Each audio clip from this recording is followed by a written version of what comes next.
nalulula ako doon sa taas. No, pero nalulula ako sa dami ng nagmamahal sa'yo. Sobra. Fanatics. Grabe. We are Grabe. so proud. Darren, I just have to say, thank you for not calling me Tito. Maraming salamat dahil kuya lang. Tito Eric, Tito Gary, Kuya Ogie. Next time po. Huwag nating binabago ang script, kuya. Hindi. Alam mo, everybody with me na you are the best male performer of your generation. Wow. You are. Salamat. Tama, di ba? Kaya, alam mo, ang advice ko lang sa'yo is to just continue to hone your craft, continue to love the people who love you. Ang dami-dami nila, grabe. And continue to love what you do.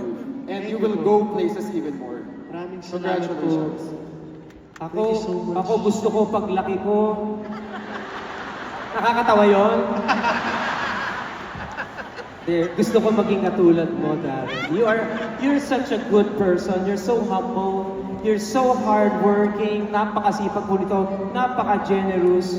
Keep being the way you are. We love you, Darren. We Thank you love po. Salamat, Tito Og. You know, I think one of the most important things tonight is that kaya nandito silang lahat dahil maliban sa pagiging extremely good looking, Wow! I think more than that is Nagmana that po sa inyo ng nararamdaman- tattoo. Ha? Nagmana po ako sa inyo ng Buti alam mo. Ganun talaga. Banda rito eh, banda rito. Banda doon. Banda dito naman tayo. Oo nga, dito naman tayo. natin sa kanilang lahat eh. No, what I want to say is that I think one big reason why people love you and people of all ages are here tonight. But it's because of this, Darren. It's your sincerity, it's your authenticity sa ginagawa mo on stage. And that's not easy to come by nowadays. You are not here to impress people, you are here to just express what's in your heart.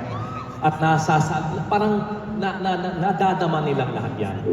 I've been around for 40 years and you're around for 10 years. I'm hoping I can still be around on your 40th year. Wow! Oo naman po.